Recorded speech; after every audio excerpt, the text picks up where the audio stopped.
19 5ஆம் தேதி நடக்குது. அங்க அறிவிக்கிறாரு திரு அமித்ஷா.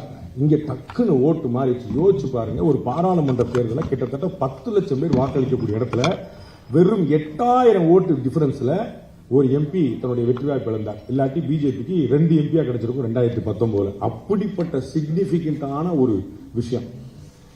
இது எப்படி இந்த விஷயத்தை இந்த 370 எப்படி தூக்குறது அப்படின்னு பாரத பிரதமர் நரேந்திர மோடி முதல்ல சிந்திக்கல. நிறைய பேர் சிந்திச்சுட்டு இருந்தாங்க. பிரச்சனை என்ன, அவங்களுக்கு அது எப்படி செய்யறதுன்னு தெரியல. ஏன்னா அவங்க எல்லாருக்கும் சொல்லப்பட்டது தேன் கூட்டுல கை வைக்கிற மாதிரி அப்படின்னு. அப்பதான் அண்ணன் அமித்ஷா சொல்றாரு, அதுதான் எனக்கு லட்டு மாதிரி ஆச்சு அப்படின்னா உடனே செஞ்சிருவோமே. யோசிச்சு பாருங்க, ராஜ்யசபால பெரும்பான்மை கிடையாது. அப்ப இவங்க முதல்ல கொண்டு போய் தாக்கல் பண்ணது ராஜ்யசபால தான். ராஜ்யசபால முதல்ல பண்ணிட்டு அப்புறம் தான் லோக்சபாக்கு வர்றாங்க. அப்ப எவ்வளவு தூரம் கிளாரிட்டி, எவ்வளவு தூரம் அரேஞ்ச்மெண்ட்ஸ், எவ்வளவு தூரம் செட்டில்மெண்ட், ஏகமனதாக அந்த சட்டம் கொண்டு வரப்பட்டதுங்க. தூக்கிட்டாங்க. எப்படிப்பா 370 தூக்குன? அது டெம்பரரி போட்டு இருந்துச்சுல, முடிஞ்சு வச்சு டெம்பரரி முடிஞ்சு வச்சு சொல்லிட்டாங்க. பூரா கன்ஃபியூஸ். சட்ட வல்லுநர்கள் அடிச்சு பிடிச்சி அண்ணன் கபில் சிபல் உனக்கு தெரியுமா தெரியுமா அங்க பாருப்பா. அடுத்த ஒரு 5 ஜட்ஜ் வருவாங்க, சொல்லுவாங்க பாருங்க.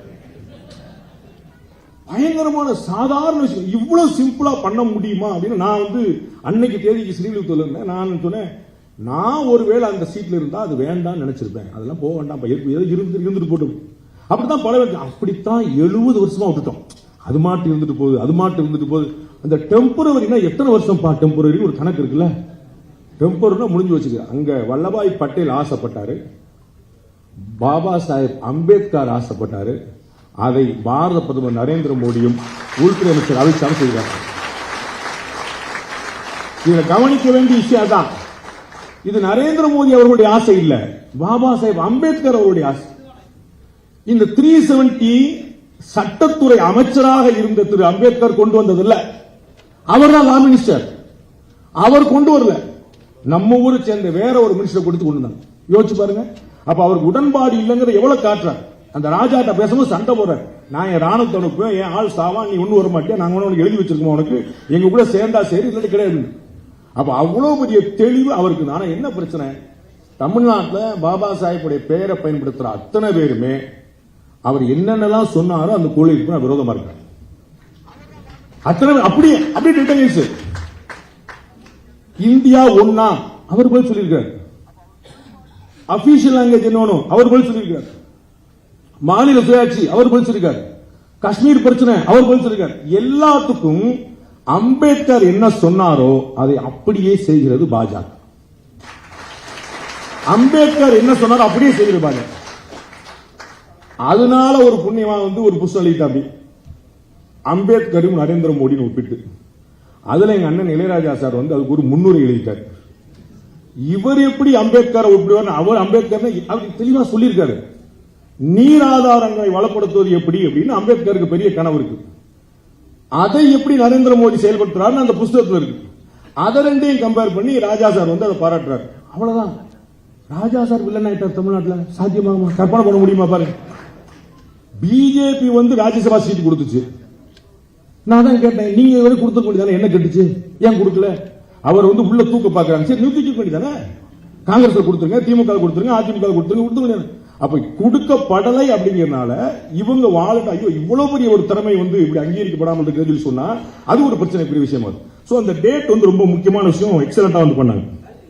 அது இம்ப்ளிமெண்ட் பண்ண அன்னைக்கு நாடே நடுங்கிருச்சு.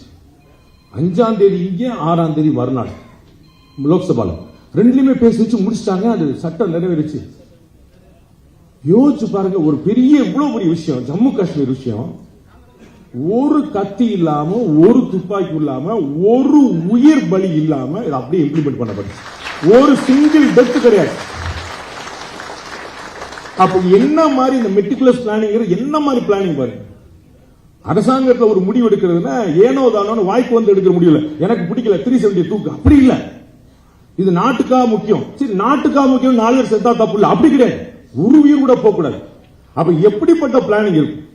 பாகிஸ்தான் என்ன முயற்சி பண்ணிட்டு இருக்கு, சைனா என்ன வேலை பண்ணிட்டு இருக்கு. அப்ப இந்த வேலையில செஞ்சோம்னா எப்படி இருக்கும்? ஐநா வரைக்கும் சப்போர்ட் பண்ணுமா சொல்ல முடியாது. அப்ப இவ்வளவு உலக நாடுகள் கூட வேற ஒரு முகம் காட்டலாம். அப்ப எப்படி செய்யுது? அப்ப சர்வதேச நாடுகளை எதிர்கொள்வது எப்படி, ஜம்மு காஷ்மீர்ல லா அண்ட் ஆர்டர் கொண்டு வருது எப்படி, இந்தியா முழுக்க இருக்கக்கூடிய விஷயங்களுக்கு பிரச்சனை வராம தடுக்கிறது எப்படி? அப்ப எவ்வளவு பெரிய பிளானிங், எவ்வளவு பெரிய எக்ஸிகியூஷன் கற்பனை பண்ண முடியுமா? சாதாரண மனிதர்களால் செய்ய முடியாது. ஆஞ்சநேயருக்கு சொல்ற மாதிரி தான் அசாத்திய சாதக, சாத்தியமில்லாத விஷயங்கள்லாம் சாத்தியமாக்க முடியும். இது சாத்தியமா நினைச்சுக்கிட்டு இருக்கும் போது இந்த வந்துரும். இந்த யூஜிசி யூனிஃபார்ம் சிவில் கோட் என்னைக்கு வரப்போதுன்னே தெரியல. யூசிசி இப்படினாலும் கொண்டு வந்து எனக்கு கன்ஃபார்மா தெரியும். இது ஏப்ரலுக்கு முன்னாடியே கொண்டு வந்தா கூட ஆச்சரியப்பட மாட்டேன். இல்லாட்டி வந்துட்டு போகணும், ஏதாவது தலைவர் ஏதாவது பாக்கி வச்சிருக்காருன்னு தெரியல. அதே காரணம் ஏன்னா அவங்க சொல்லிட்டாங்க. அவங்க வந்து சொன்னதை செய்வோம் சொல்லுவோம் சொல்றது இல்ல, செஞ்சிருக்காங்க. அப்புறம் தெரிஞ்சிருக்க ஏற்கனவே சொல்லிருக்காங்க போல முதல்ல செஞ்சிருக்காங்க. ஐயோ என்ன இப்படி செஞ்சாங்கன்னா இப்ப நாங்க வந்து ஏற்கனவே தேர்தல் அறிக்கை சொல்லிட்டோம். ஐயோ சொல்லிட்டாங்க ஏற்கனவே. ராமர் கோயில் இந்த வந்துருச்சு, 370 அந்த போயிருச்சு, இந்த போலீஸ் சொல்லிட்டு வந்துகிட்டே இருக்கு. இப்படி அதாவது கற்பனை பண்ண முடியாத விஷயங்களை ஒரு தபஸ்வி போல. இன்னைக்கு நான் பாரத பிரதமருடைய குரலை கேட்டபோது அது உண்மையான வார்த்தை தபஸ்வி தான். ஒரு துறவி மட்டும்தான் அது பேச முடியும். ஒரு ராஜா இல்ல, ஒரு ரிஷி இல்ல, ராஜ ரிஷி. ஒரு ராஜ ரிஷி ரெண்டும் கலந்த ஒரு கலவை. அவருக்கு வந்து எப்படி ஒரு சர்வபரி தியாகம், இந்த தேசத்தின் மீது பக்தி, அற்று இல்ல பக்தி. அதே சமயத்துல வெறும் பக்தின்னு கடவுளே காப்பாத்துப்பாங்கிற பிசினஸ்ல கடவுளே நீ இருக்க நான் பாத்துக்கிறேன், நீ இருக்க நான் பாத்துக்கிறேன், இப்படி இறங்கி அடிக்கிற விஷயம், அசாத்தியத்தை சாதகமாக விஷயம், பயங்கர விஷயம். இந்த சட்டம் ஏகமனதாக நிறைவேற்றப்பட்டது. அதான் முக்கியமான விஷயம். அவங்க ரொம்ப தெளிவா இருந்து எல்லார்ட்டையும் பேசி ஆர்கனைஸ் பண்ணி அதை எக்ஸிக்யூட் பண்ணிட்டாங்க. அடுத்த விஷயம், முஸ்லீம்கள் குறி வைக்கப்படுறாங்க. இதுதான் வந்து பொதுவா இந்த இடத்துல வந்து வைக்கப்படுது. நீங்க வந்து எதுக்குப்பா நீங்க காஷ்மீர் போறீங்க, நீங்க முஸ்லீம் குறி வைக்கப்படுறாங்க. அப்ப இந்த 370 என்ன சொல்லுது, இந்த 35A என்ன சொல்லுது அப்படிங்கிற எந்த புரிதலும் கிடையாது. நான் நிறைய இடத்துல சொல்லியிருக்கேன். இந்தியா முழுக்க ஒரு நோய் வந்துருச்சு. என்ன அப்படின்னா, நான் ஒரு திட்டத்தை எதிர்க்கிறேன். ஏன் எதிர்க்கிறேன்? மோடி கொண்டு வந்தாரு, அது போதாதா நான் எதிர்க்கிறேன். இன்னொரு குரூப் நம்ம குரூப், நான் அந்த திட்டத்தை ஆதரிக்கிறேன். எதுக்கு? மோடி கொண்டு வந்தாரு. எதுக்கு ஆதரிக்க? தலைவர் கொண்டு வந்தார்ல. ரெண்டு குரூப்புமே படிக்கிறதுல பெரும்பாலான பிரச்சனை தான். என்ன சிஏஏ சண்டைக்கு வர்றாங்க. சிஏஏல என்னப்பா பிரச்சனை இருக்குன்னு முஸ்லீம்களை குறி வைக்குது அப்படின்னாங்க. இந்தியாவில் இருக்கக்கூடிய ஒரு முஸ்லீமுக்கு சிஏஏ பிரச்சனைனால ஒரு ஆபத்துன்னு சொல்லு, நான் வந்து உங்க கட்சியிலே சேர்ந்துறேன். இந்தியாவில் இருக்கக்கூடிய ஒரு முஸ்லீமுக்கு சிஏஏனால ஒரு பிரச்சனை சொல்லு இல்ல, சம்பந்தமே கிடையாது. இந்த இடைப்பட்ட காலத்திலே 2014 to 2020 இந்த இடைப்பட்ட காலத்திலேயே இந்த அண்டை நாடுகளில் இருந்து இஸ்லாமியர்களுக்கே நிறைய பேர் குடிமை கொடுக்க, கிட்டத்தட்ட நாட் லெஸ் than 500 இந்த அண்டை நாடுகள் வந்த 500 பேருக்கு மேல இஸ்லாமியர்களுக்கே குடியுரிமை கொடுக்கப்பட்டிருக்கு. அப்ப இது எந்த விதத்திலும் டார்கெட் பண்ணப்படவே இல்லை. ஜம்மு காஷ்மீர் பிரச்சனை வந்து இஸ்லாமியர்களுக்கு எதிரானது, அவர்கள் குறிவைக்கப்படுறாங்க. ஜோக் என்னன்னா, அவர்கள் எப்படி எந்த விதமான சுதந்திரமும் இல்லாம இருந்தாங்க அப்படிங்கிறது அவங்களுக்கே தெரியாது. ஒரு ஆளை 70 வருஷமா அடிமைப்பட்டு கிடந்தீங்கன்னா 71 வருஷம் என்ன சொல்லுவாங்க? பாஸ் கோபப்படாதீங்க, ஓகே ஓகே, நம்ம ஆளுதான், எங்க ஆளுதான், எங்க கோச்சு. சோ முஸ்லிம்கள் வந்து குறிவைக்கப்படுறாங்கன்னா அந்த ஊர் மக்கள் 70 வருஷமா அடிமைப்பட்டு கிடந்து எந்த சுதந்திரமும் இல்லாம அது பழகி போய், ஒரு ஜோக் சொல்லுவாங்கல்ல, அந்த மாதிரி ஜோசியர் கேட்டா 2 வருஷம் உனக்கு ரொம்ப மோசமா இருக்கும், அப்புறம் அதுவே பழகிடும். அத மாதிரி 70 வருஷமா வந்து அடிமைப்பட்டு கிடந்து அவங்களுக்கு அதுவே பழகிருச்சு. இப்ப ஒண்ணு கெட்டு பிள்ளை நல்லா தானே இருக்கு அப்படிங்கிற மாதிரி சென்ஸ் ஆயிடுச்சு. அப்படி யோசிக்க வேண்டிய விஷயம், அவர்களை அடிமைப்பட்டு கிடப்பவர்களை ஒரு தொலைநோக்கு பார்வை கொண்ட ஒரு தலைவரால் மட்டும்தான் மீட்டு கொண்டு வர முடியும். அதுதான் பாரத பிரதமர் நரேந்திர மோடி செஞ்சார். அந்த ஊர்ல இந்த 75 வருஷம் சுதந்திர தினத்துல அமிர்த காலம் நோக்கி போயிட்டு இடத்துல ஜம்மு காஷ்மீர் மாநிலத்தில் இடஒதுக்கீடு கிடையாது. இடஒதுக்கீடு கிடையாதுன்னு நம்ம ஊர் சமூக நீதி போராளிகள் எவ்வளவு சண்டைக்கு போனோம். ஒருத்தர் பேசல, என்னது இடஒதுக்கீடு கிடையாது அப்படின்னு அவங்க சரி சாக்காராங்க. யோசிச்சு பாருங்க, இடஒதுக்கீடு இல்ல. இப்பதான் இடஒதுக்கீடு கொண்டு வந்திருக்கு.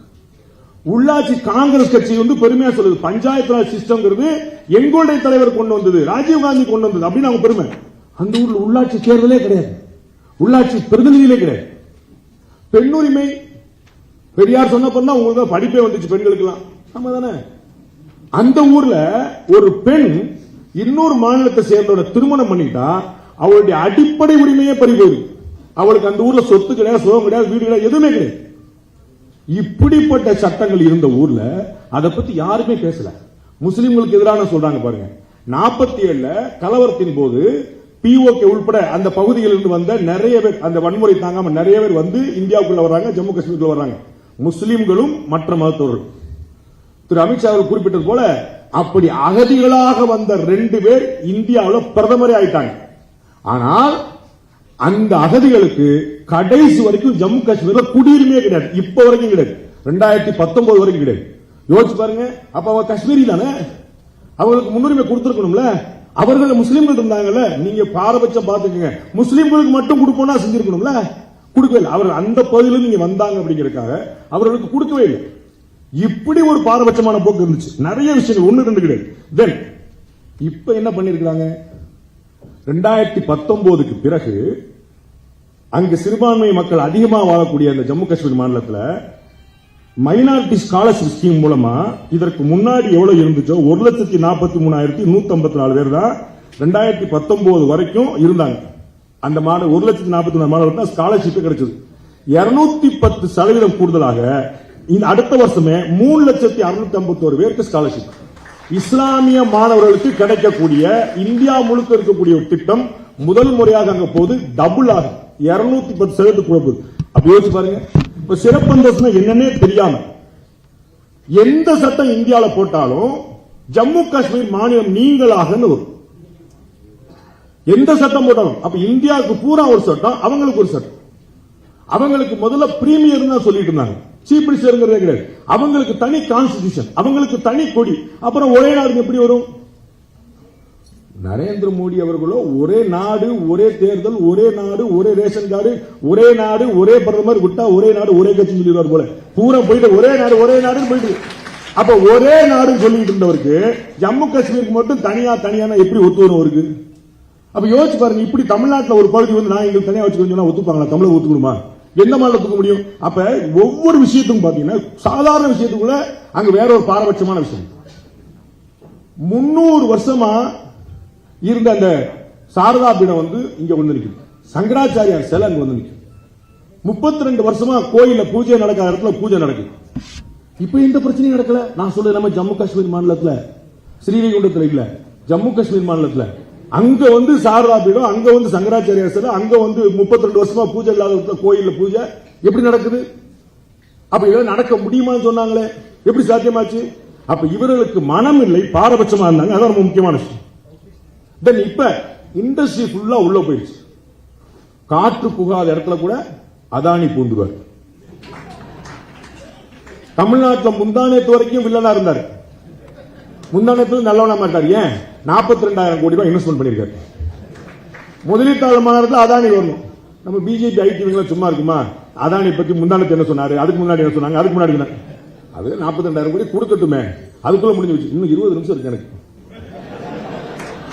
அப்ப 42,000 கோடி இன்வெஸ்ட்மெண்ட் கொடுக்கும் போது பொருளாதாரம் எப்படி வளர்க்கிறது? அப்படிப்பட்ட பொருளாதாரம் ஜம்மு காஷ்மீர்ல வளரணுமா வேண்டாமா? அந்த வளர்ச்சி வந்துடக்கூடாதுங்கிறதுக்காக தான் பாகிஸ்தானுடைய சதியும் சைனாவுடைய சதியும் உள்ளெடுத்துட்டு இங்க வந்து பண்ணிட்டு இருந்தாங்க. டெரரிஸ்ட் அட்டாக் வந்து இந்த 2019க்கு பிறகு 71% குறைஞ்சிருக்கு. பயங்கரவாத தாக்குதல் அதிகாரப்பூர்வமான 71% குறைஞ்சிருக்கு. டெரர் இனிஷியேட்டிவ் இன்சிடென்ட் வந்து 2023 நவம்பர் 15 வரைக்கும் 41 இன்சிடென்ட் ஆனது. வருஷத்துக்கு 100 நடந்துட்டு இருந்தது. போன வருஷம் வெறும் 41 இன்சிடென்ட் தான். அதாவது சின்னதுல இருந்து பெருசு மொத்த ஈவெண்ட் மொத்த இன்சிடென்ட் 41 இன்சிடென்ட் தான். சிவிலியன்ஸ் கில்டு 55-60 சாதாரணமா இருந்துச்சு 2018ல. 2023 பாத்தீங்கன்னா வெறும் 13 பேர் தான் 2023ல. அப்படியே ஹாஃபா குறைஞ்சு ஓடிக்கிட்டே இருக்கு. முன்னாடி வந்து வேலை பார்க்கறதுக்கு அஞ்சுவாங்க. நம்ம பார்த்தவங்களுக்கு ஞாபகம் இருக்கும், அசருதீன் ஒரு இளைஞர் காவல்துறையில் இருந்தார், போலீஸ் இருந்தார், ஜம்மு காஷ்மீர் போலீஸ் இருந்தார். அவர் பயங்கரவாதிகளால் விடுமுறை நேரத்தில் கொல்லப்பட்டார். விடுமுறை நேரத்தில் கொல்லப்பட்ட போது அவருடைய தம்பி எந்திரிச்சு சொல்றாரு, நான் திரும்ப போலீஸுக்கு போறேன் அப்படின்னு. ஜம்மு காஷ்மீர் மாநிலத்தில் சாத்தியமா? அமைச்சர் நிர்மலா சீதாராமன் போய் அவங்க வீட்டில் போய் பார்த்து வந்தாங்க ஜம்மு காஷ்மீர் மாநிலத்தில். அப்ப எப்படிப்பட்ட மனநிலை மாற்றம் அங்க வந்திருக்கு பாருங்க. எதிரே இருக்கக்கூடிய எல்லாம் பயங்கரவாதிகள் இருந்துச்சு, கல்லடிச்சுக்கிட்டு இருந்தாங்க. ஸ்கூல் ஸ்டூடெண்ட்ஸ் வந்து கல்லடிச்சுக்கிட்டு இருந்தாங்க ராணுவத்தின் மீது. இப்ப எல்லாருக்கும் ஆதரவு. 15 நாள் முன்னாடி ஜம்மு காஷ்மீர் மாணவர்கள், பள்ளி மாணவர்கள் அத்தனை பேர் வந்து பாரத பிரதமர் நரேந்திர மோடி நேரம் வந்து பார்த்துட்டு போறாங்க. அப்படிப்பட்ட ஒரு பெரிய ஒரு டிராஸ்டிக் சேஞ்ச் சொல்லுவாங்க பாருங்க. அந்த மாதிரி 53 ப்ராஜெக்ட் 2019க்கு பிறகு 58,477 கோடி ரூபாய் மதிப்புள்ள 53 ப்ராஜெக்ட இந்த மத்திய அரசு செஞ்சிருக்கு. யோசிச்சு பாருங்க, வேற முன்னாடி வந்து சாத்தியமா இருக்கான்னு பாருங்க. 3 குடும்பம் மட்டும்தான் இருந்த இடத்துல இப்போ செஞ்சிருக்காங்க. 7 புது மெடிக்கல் காலேஜ், 7 புது மெடிக்கல் காலேஜ் ஜம்மு காஷ்மீர் மாநிலத்தில். 28 BSc nursing colleges, 19 BSc paramedical colleges, 800 மொத்தமே இது வரைக்கும் 500 எம்பிபிஎஸ் சீட் தான் இருந்துச்சு அந்த ஊர்ல. 800 எம்பிபிஎஸ் சீட் வந்து கூட்டிட்டாங்க. 1300 எம்பிபிஎஸ் சீட் ஜம்மு காஷ்மீர்ல. நமக்கு இணையா கிட்டத்தட்ட எப்படிப்பட்ட விஷயம் பாருங்க, 6912 கிலோமீட்டருக்கு ரோடு புதுசா போட்டு வச்சிருக்காங்க. சொல்லிக்கிட்டே போலாம். டூரிசம் வந்து எகிரிப்பு கிடக்கு. 1,88,00,000 பேர் போன ஒரு வருஷம் மட்டும் வந்தவங்க. 1,88,00,000 பேர் ஜம்மு காஷ்மீருக்கு மட்டும். ஒரு கேட்வே ஆஃப் டெரரிசம் அப்படின்ற ஒரு மாநிலத்தை கேட்வே ஆஃப் டூரிசம் மாத்தி காட்டியிருக்காங்க. யோசிச்சு பாருங்க, எப்படிப்பட்ட விஷயம். சாதாரணமா செய்ய முடியுமா? அந்த பிரச்சனையில இப்ப டிசம்பர் மாசம் தீர்ப்பு வந்தது. என்னுடைய பார்வை, இந்த 370 சட்டம் நீக்கப்பட்ட 3வது மாதத்துல, 370 சட்டம் நீக்கப்பட்ட 3வது மாதத்துல அயோத்தி வெர்டிக்ட் வந்துச்சு. இந்த 370 நீக்கப்படுது 90 நாள் நவம்பர் மாசம் 9ஆம் தேதி, 2019 இந்த பாபர் மசூதி இடிச்சுட்டு அந்த இடம் வந்து அயோத்தி ராமருக்கு சொந்தமானதான், அவருடைய ஜன்மஸ்தானம் தான் அப்படின்னு தீர்ப்பு வந்துச்சு. நான் திடமா நம்புறேன், இந்த ஆகஸ்ட் 5, 2019 இவர்கள் இந்த 370 நீக்கி இந்தியாவில் சட்டம் ஒழுங்கு எப்படி பேணி பாதுகாத்திருக்கிறார்கள் 3 மாசம் கண்கூடா பார்த்த உச்ச நீதிமன்றம் கன்வின்ஸ் ஆகி இந்த தீர்ப்பையும் சொல்லிடுவோம், இதை அவங்க சமாளிப்பாங்க முடிவு பண்ணிருக்காங்க. அது இறைவனுடைய கடை தான். இன்னைக்கு தலைமை நீதிபதி கூடிய திரு சந்திரசூட் சொல்றார், அந்த நீதி ஒரே ஒரு பாயிண்ட் மட்டும் சொல்லி முடிக்கிறேன். நீதிபதிகள் வழக்கமா 2 பேருக்கு மேல இருந்து தீர்ப்பு சொன்னாங்கன்னா, அமர்வு பெஞ்ச் இருந்துச்சுன்னா அவங்க வழக்கமா கூடி உட்கார்ந்து பேசி, நான் இது சொல்ல போறேன், நீங்க சொல்ல போறீங்க, நீங்க எதிர்ப்பீங்களா, நான் மறுக்கிறேன்னா என்னுடைய பாயிண்ட் எஸ், உங்களுடைய பாயிண்ட் நோ அப்படின்னு சொல்லி பேசி வச்சுடுவாங்க. அப்புறம் வந்து 4-5 நீதிபதி இருந்தாங்கன்னா அந்த நீதிபதி எழுதுறதுன்னு ஒருத்தர் இருப்பார். அந்த தீர்ப்புல ரஞ்சன் கோகோய் அவர்கள் தலைமை நீதிபதியாக இருக்கும்போது டி.ஒய். சந்திரசூட் அவர்கள் அந்த 5 நீதிபதிகள் இருக்காங்க. ஒரு இஸ்லாமிய நீதிபதி அங்க இருக்கிறார். அந்த 5 பேர் இருக்கும்போது அன்னைக்கு என்ன முடிவு பண்ணிடுறாங்க, நாம 5 பேரும் என்ன சொல்ல போறோம் யார்ட்டையும் சொல்றது கிடையாது. நம்ம 5 பேரும் என்ன எழுதுக்கும் யார்ட்டையும் சொல்றது கிடையாது. இந்த தீர்ப்பை எழுதுனதுன்னு ஒருத்தர் கையெழுத்து போடுறது கிடையாது. இந்த தீர்ப்பை எழுதுனதுன்னு ஒருத்தர் கையெழுத்து போடுறது கிடையாது. அப்ப யார் கொடுத்த தீர்ப்பு? ராமர் கொடுத்த தீர்ப்பு. கீழே ஜட்மெண்ட்ல கையெழுத்தே கிடையாது. அப்ப 5 நீதிபதிகளும் ஒருத்தருக்கு ஒருத்தர் பேசிக்கிடாம இந்த ஜட்மெண்ட சொல்ல முடியுதுன்னா அதற்கு காரணம் இந்த 370. இந்த 370 நீக்கி 3 மாசம் இந்தியாவில் எங்கேயுமே ஒரு சின்ன அசம்பாவிதம் நடக்காத போது நீதிமன்றத்துக்கே ஒரு கன்விக்ஷன் வருது, ஆகா இவங்க பயங்கரமான ஆளுங்க செஞ்சிருவாங்க. எதிர்கால சந்ததி மறக்க கூடாத 4 பேர். ஏன் நீதித்துறை நான் சேர்த்து சொன்னேன்னா, பாரத பிரதமர் எப்பயுமே சொல்றார், சப்கா சாத் சப்கா விகாஸ், எல்லாருக்கும் வளர்ச்சி, சப்கா விஸ்வாஸ், எல்லாருடைய நம்பிக்கை, நீதித்துறை சேர்த்து. நீதித்துறை நம்புது, ஆஹா இவங்க வந்து அசாத்திய சாதம் எதனால செஞ்சுருவாங்க. சப்கா விஸ்வாஸ், இப்ப சப்கா பிரயாஸ், அதையும் சேர்த்துருக்காரு. என்ன அர்த்தம்? நான் மட்டும் தேர்தெடுத்தா, நான் மட்டும் உடம்பு பிடிச்சா நாடு முன்னேறாது. எல்லாரும் வாங்க, எல்லாரும் நீதித்துறை வாங்க, விஜிலன்ஸ் வாங்க, எலெக்ஷன் கமிஷன் வாங்க, எல்லாரும் வாங்க, முழுக்க முழுக்க எல்லாரும் சேர்ந்து இருப்போம் சொல்லிட்டு எல்லாரையும் கன்வின்ஸ் பண்ணக்கூடிய விஷயமா பண்ணிருக்காங்க. அதுல மிக முக்கியமான காரணமாக இருந்தவர்கள் ஆப்வியஸ்லி பாரத பிரதமர் நரேந்திர மோடி அவர்கள். அடுத்ததாக அவருடைய வலதுகரமாக ஒரு ராமனுக்கு எப்படி லட்சுமணனோ அது போல திரு அமித்ஷா அவர்கள், அவருக்கு சற்றும் சளைக்காம திரு அஜித் தோவல் அவர்கள். அவர் சர்வ வியாபியமா இருக்காரு, எங்க இருக்கிறாருன்னே தெரியல, எல்லா இடத்துலயும் இருக்காரு, தூணிலும் இருப்பார் துரும்பிலும் இருப்பார் மாதிரி. அதற்கு பிறகு நம்முடைய தமிழ்நாடு கேடர் ஐபிஎஸ் ஆபீசர் திரு விஜயகுமார் அவர், இவங்க எல்லாம் சேர்ந்து அந்த மாநிலத்தை எவ்வளவு பியூட்டிஃபுல்லா வச்சிருந்தாங்க. உமர் அப்துல்லா வந்து மெஹபூபா முப்தில இருந்து பதறி அடிச்சு கதறி 370 முடிஞ்சு போச்சு பாஸ், அதெல்லாம் பழைய கதை. அப்புறம் உங்களுக்கு மாநில அந்தஸ்தே கிடையாது, ஐயோ யூனியன் டெரிட்டரி தான், அதையும் 2ஆ பிரிச்சாச்சு, லடாக் என்னங்க சொல்லு, இதுக்கு மேல பிரச்சனை அதையும் பிரிச்சிடும். போதும் போதும் போதும். நிறைய விஷயங்கள் நடந்திருக்கின்றன இந்த 10 ஆண்டுகளில். அதுல ரொம்ப முக்கியமான வரலாற்று முக்கியத்துவம் வாய்ந்த விஷயம் இந்த 370. இன்னமும் நிறைய வரலாற்று முக்கியத்துவம் வாய்ந்த விஷயங்கள் நடக்க இருக்கின்றன. நன்றி.